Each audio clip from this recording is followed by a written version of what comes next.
Welcome to மிச்சிட்லா சமையல் அறைங்க. இன்னைக்கு நம்ம பார்க்க போறது ஒரு யம்மியான சைடிஷ் ரெசிபினே சொல்லாங்க.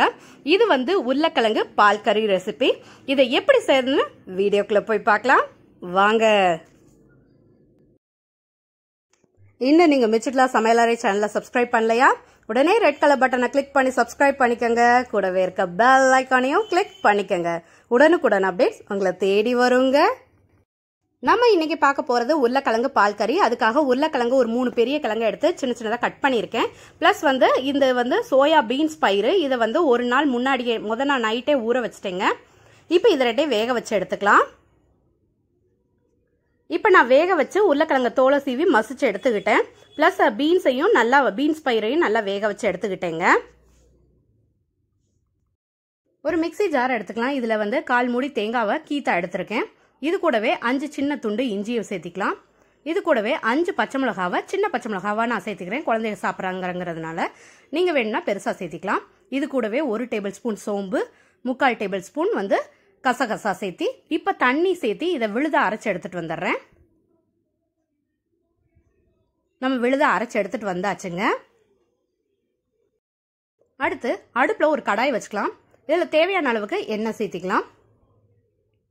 எண்ணெய் நல்லா சூடாகட்டும். இப்ப எண்ணெய் நல்லா ஹீட் ஆன பிறகு இதுல 1 டேபிள் ஸ்பூன் நான் கடுகு உளுந்த பருப்பு சேர்த்திக்கிறேன். இது நல்லா பொரியட்டுங்க. அது வரைக்கும் வெயிட் பண்ணலாம். இப்ப பொரிஞ்ச பிறகு ஒரு பெரிய வெங்காயத்தை சின்ன சின்ன பீஸா கட் பண்ணி வச்சிருக்கேன். அதை சேர்த்திக்கிறேன். கூடவே 6ல இருந்து 7 சின்ன வெங்காயத்தையும் இதே மாதிரி கட் பண்ணி வச்சிருக்கேன். அதையும் சேர்த்திக்கிறேங்க. இது கூடவே ஒரு 2 இனுக்கு கருவேப்பிலையும் சேர்த்திக்கிறேன். இப்ப இதை நல்லா வதக்கி விட்டுறலாம். இது கொஞ்சம் கலர் சேஞ்ச் ஆகி வர்ற வரைக்கும் வதங்கணும். அப்பதான் நம்ம பால் கறியோட டேஸ்ட் நல்லா இருக்கும். இல்ல அப்படின்னா பச்சை வாசனை அடிக்கும், டேஸ்டும் நல்லா இருக்காது. கொஞ்சம் வாயில பச்சையா தட்டுப்படுற மாதிரி இருக்குங்க. ஸோ நல்லா வதக்கி எடுத்துக்கோங்க. கொஞ்சம் பொன்னிறமாகணும், அந்த அளவுக்கு வதக்கி எடுத்துக்கலாம். இந்த இதுல நீங்க இந்த சோயா பீன்ஸ் பயிருக்கு இதுக்கு பதிலா நீங்க கடலைப்பருப்போ இல்லாட்டி அந்த பட்டாணியோ சேர்த்தி கூட இந்த பால்கறி ரெசிபி பண்ணலாங்க. இப்ப நம்ம வெங்காயம் நல்லா வதங்கிருச்சு. இப்ப இந்த ஸ்டேஜ்ல நான் அரைச்சு வச்சிருக்க விழுத இது கூட சேர்த்திக்க போறேங்க. என் குழந்தைகளுக்கு இந்த சோயா பீன்ஸ் சேர்த்து செய்யறது ரொம்ப பிடிக்கும். அதனாலதான் நான் இதை சேர்த்திருக்கேன். அடுப்பை ரொம்ப லோ ஃபிளேம்ல வச்சுக்கோங்க. இதை சேர்த்தும் போது ரொம்ப ஹை ஃபிளேம் வேணும்னா டக்குன்னு ஒரு மாதிரி கருகிரும். அதுக்காகத்தான். இப்ப அரைச்ச விழுது எல்லாத்தையும் சேர்த்தன பிறகு இது கூட இந்த மிக்சியை மட்டும் அலசிட்டு அந்த தண்ணியை மட்டும் நான் சேர்த்திக்க போறேங்க.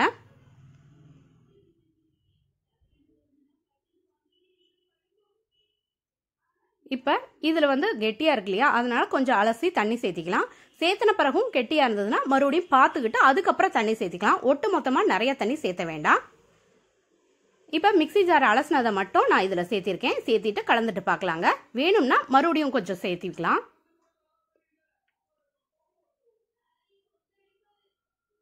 இப்ப இதை நல்லா கலந்து விட்டுறலாம்.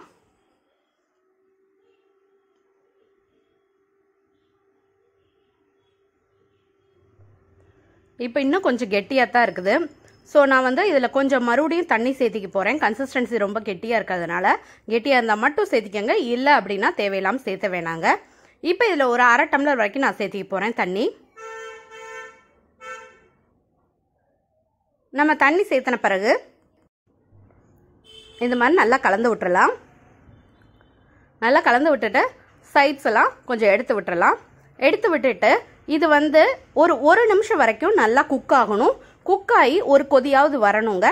நல்லா கொதிக்க ஆரம்பிச்ச பிறகு அதுக்கப்புறம் நம்ம வேக வச்சிருக்க வெஜிடபிள்ஸை 1 by 1 சேர்த்திக்க போறோம். இது நல்லா அந்த மாதிரி கொதி வந்த பிறகு சேர்த்துனீங்கன்னா உங்களுக்கு டேஸ்ட் நல்லா இருக்கும். அதுக்காக தான் சொல்றேன். ஒரு நிமிஷம் வரைக்கும் வெயிட் பண்ணலாம். இப்ப நல்லா தலபுலன்னு கொதிக்க ஆரம்பிச்சிருச்சு. இந்த ஸ்டேஜ்ல நான் வேக வச்ச சோயா பீன்ஸ் பயிரை சேர்த்திக்கிறேன். இது கூடவே நம்ம வேக வச்சு மசிச்சு வச்சிருக்க உருளைக்கிழங்கையும் சேர்த்திக்கிறேங்க. உருளைக்கிழங்கு ரொம்ப மையா மசிச்சிட வேண்டாம். கொஞ்சம் பீசஸ் இருக்க மாதிரி பாத்துக்கோங்க. ரொம்ப மையா மசிச்சிட்டீங்கன்னா அப்புறம் வாயில தட்டுப்படாது. ரொம்ப அப்படியே கிரேவியா மிங்கிள் ஆயிரும். ஸோ அந்த மாதிரி வேணாங்க. கொஞ்சம் பீசஸும் கொஞ்சம் மசிச்ச மாதிரி இருக்கட்டும். அப்பதான் நம்ம சாப்பிடும் போது வாயில தட்டுப்படும். ரொம்ப டேஸ்டும் யம்மியா இருக்குங்க. இப்ப நல்லா கலந்து விட்டுறலாம். நல்லா கலந்து விட்டுட்டு இதுக்கு தேவையான உப்பு சேர்த்திடலாங்க. நான் இன்னைக்கு 3/4 டேபிள் ஸ்பூன் வந்து உப்பு சேர்த்திக்கிறேன். நான் ஆல்ரெடி வேக வைக்கும் போதே உருளைக்கிழங்குக்கும் அந்த பயிருக்கும் உப்பு போட்டு தான் வேக வச்சிருந்தேன். ஸோ இந்த அளவுக்கு உப்பே போதும். இதை நல்லா கிளறி விட்டு ஒரு 5 மினிட்ஸ் குக் பண்ணி எடுத்துக்கலாங்க. இப்போ ஒரு 5 நிமிஷம் ஆயிடுச்சு. நம்ம மசாலா எல்லாம் திரண்டு வந்துருச்சு இந்த உருளைக்கிழங்கோட. இந்த ஸ்டேஜில் கடைசியாக இறக்க போகிறதுக்கு முன்னாடி ஒரு டேபிள் ஸ்பூன் வரைக்கும் நான் தேங்காய் எண்ணெய் சேர்த்துக்கிறேன். இது கடைசியாக சேர்த்துறதுனால நல்ல ஃப்ளேவரும் கொடுக்கும், நல்ல டேஸ்ட்டும் கொடுக்கும். அதுக்காக தாங்க. இதை சேர்த்திட்டு ஒரு 1 நிமிஷம் வரைக்கும் நல்லா கிளறி எடுத்துட்டோம்னா நம்மளோட சுவையான உருளைக்கிழங்கு பால் கறி வந்து ரெடி ஆயிடுச்சுங்க. இது சூடான சாதத்து கூடயும் சாப்பிடலாம், தக்காளி சாதம், அதுக்கப்புறம் வந்து சில நேரம் வந்து பருப்பு சாதம், இந்த மாதிரி ஐட்டம்ஸ் கூட சாப்பிடும் போதும் இந்த டேஸ்ட் வந்து சூப்பராக இருக்கும். இப்போ கிளறி எடுத்தோன்னே நான் அடுப்பு ஆஃப் பண்ணிடுறேன். நம்மளோட சுவையான உருளைக்கிழங்கு பால் கறி ரெசிபி ரெடி ஆயாச்சு. நான் பவுலுக்கும் டிரான்ஸ்ஃபர் பண்ணிட்டேங்க. டேஸ்ட்டும் பண்ணி பார்த்தாச்சு, பர்ஃபெக்டாக வந்திருக்கு. டேஸ்ட்டும் யம்மியாக இருக்கு. நீங்களும் இதே மாதிரி ட்ரை பண்ணி பாருங்க. ட்ரை பண்ணி பார்த்துட்டு எப்படி வந்துச்சுங்கிறத மறந்துடாம எனக்கு கமெண்ட் செக்ஷன்ல கமெண்ட் பண்ணுங்க. இந்த வீடியோ உங்களுக்கு பிடிச்சிருந்தா என் வீடியோவை லைக் பண்ணுங்க, ஷேர் பண்ணுங்க, கமெண்ட் பண்ணுங்க. என் சேனலுக்கு நீங்க புதுசாக இருந்தால் என் சேனலை சப்ஸ்கிரைப் பண்ணிக்கோங்க. கூடவே இருக்க பெல் ஐக்கானை மறந்துடாம கிளிக் பண்ணிக்கோங்க. இன்னொரு வீடியோல பார்க்கலாங்க. Until I meet, it's signing off from Machitla. Thank you. Bye.